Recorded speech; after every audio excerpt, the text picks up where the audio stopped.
வணக்கம் மக்களே. எமது உடப்பூர் கடலரிப்பு தொடர்பாக அழிவடைந்து வருகின்றது என்று நேரடி ஜனாதிபதி காரியாலயத்திற்கு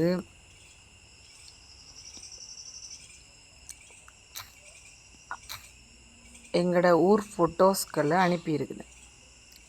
எவ்வளவு நாளாக அவங்களுக்கு போட்டு கொண்டிருந்தேன். இது ஏனென்றால் நேரடியாக தொலைபேசி எண்ணூடாக தொடர்பு கொண்டு கேட்ட டைம் வாட்ஸ்அப் இலக்கம் தந்தாங்க. இதுக்கு எங்களோட கிராமம் என்ன நிலையில் இருக்குன்றதை ஃபோட்டோஸ் மூலம் சென்ட் பண்ண சொல்லி, அப்போ நாங்களும் ஓகே அப்படின்னு சொல்லி பார்த்து இருக்காங்க. பாருங்கள், இது இன்றைக்கு போட்டது தான் பார்த்துருக்காங்க. அதே மாதிரி புத்தளம் எம்பி பைசல் சார் அவர்களும் இந்த வீடியோஸ் ஃபோட்டோஸ் எல்லாம் பார்த்துருக்காரு. சாதாரணமாக பாருங்கள், அவங்களும் பார்த்துருக்காங்க. இதுக்கு பொறுப்பான அஜித் கிகான் சார் அவர்களும் பாருங்கள்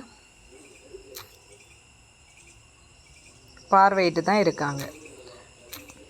எங்கட புத்தளம் மாவட்டம் உடப்பூர் கிராமத்திற்கு பொறுப்பு புத்தளம் மாவட்ட எம்பிமார் அவங்களும் பார்வையிட்டிருக்காங்க. நேரடி ஜனாதிபதி காரியாலயத்திற்கும் அனுப்பி அவங்களும் பார்வையிட்டிருந்தாங்க. ஆனாலும் ஜனாதிபதி செயலகத்துக்கு வெள்ளிக்கிழமை காலையில் 10 மணிக்கு கால் பண்ணியும் நேரடியாக பேசியிருந்தேன். அவங்க சொன்ன விடயம் என்னவென்றால், இங்கே கடலரிப்பு தடை எங்களுக்கு தடையணை கட்டவில்லை, இதற்கான எங்களோட கிராமம் மிகவும் அழிவடைந்து வருகின்றது, இதுக்கு என்ன செய்ய போறீங்கன்னு கேட்கவும் உங்களோட ஆராய்ச்சி கட்டு பிரதேச சபை பொறுப்பான முந்தல் ஏஜி ஆஃபீஸ்ல எல்லாம் அறிவிக்க இல்லையா, அவங்களுக்கெல்லாம் இது தெரியாதா, எல்லாருக்கும் அறிவித்தோம், எல்லாரும் எங்களால் முடிஞ்சதை நாங்களும் செய்கிறோம்னு சொன்னாங்க, ஆனால் சேவை நடக்க இல்லை அப்படின்றத வெளிப்படையாகவே ஜனாதிபதி காரியாலயத்தில் நான் முறைப்பாடு செய்துள்ளேன். அதுக்கு பிறகு அவங்க வாட்ஸ்அப்பில் எல்லா ஃபோட்டோவும் அனுப்ப சொல்லியிருக்காங்க. ஸோ நான் இப்போ ஜனாதிபதி காரியாலயத்துக்கு தான் நேரடியாக இதுக்கான ஃபோட்டோஸ் எல்லாம் அனுப்பியிருக்கேன். இப்போ அனுப்பின டைம் கொஞ்சம் லேட் ஆகிட்டு, அவங்க நிச்சயமாக இந்த அதிகாரிகள் சம்மந்தமாக பார்வையிட்டு இப்போ பார்த்துருக்காங்க. ஆனால் இது சம்மந்தமாக நாளைக்கு ஏதாவது மக்களுக்கு ஒரு நல்ல செய்தி வருமென்று நம்புகிறேன்.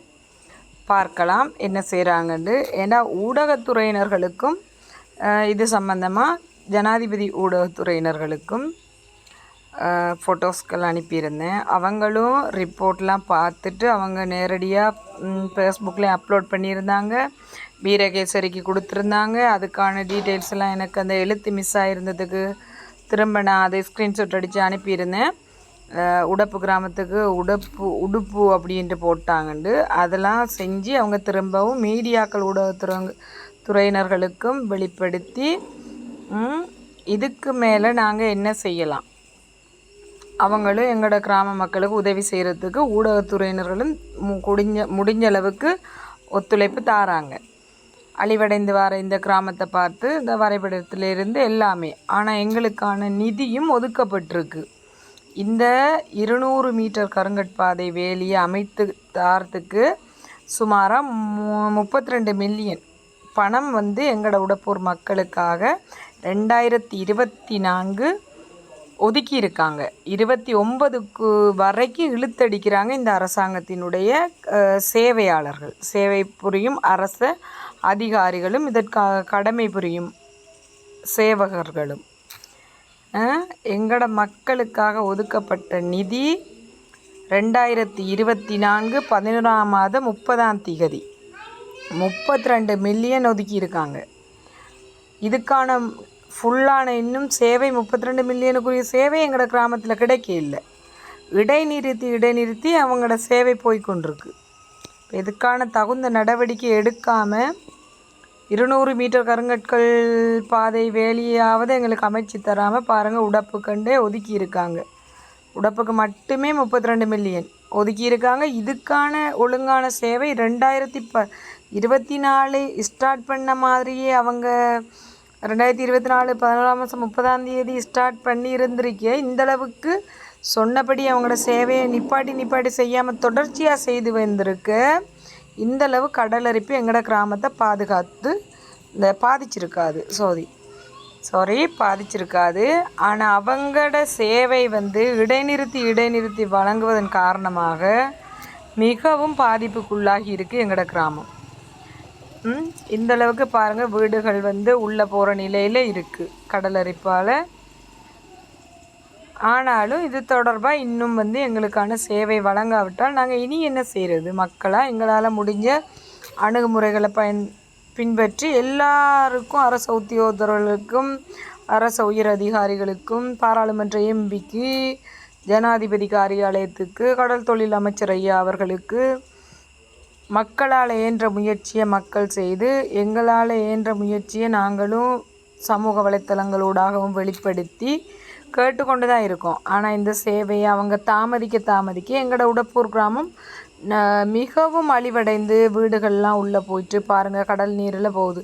அந்த நிலையில் இருந்தும் இதுக்கான சேவையை சரியான முறையில் அவங்க 2024 11:30 அதுக்கான நிதி ஒதுக்கப்பட்ட டைமே தொடர்ச்சியாக அந்த சேவையை அவங்க வழங்கி இருந்திருந்தால் நிச்சயமாக இந்தளவுக்கு அழிவு ஏற்பட்டிருக்காது.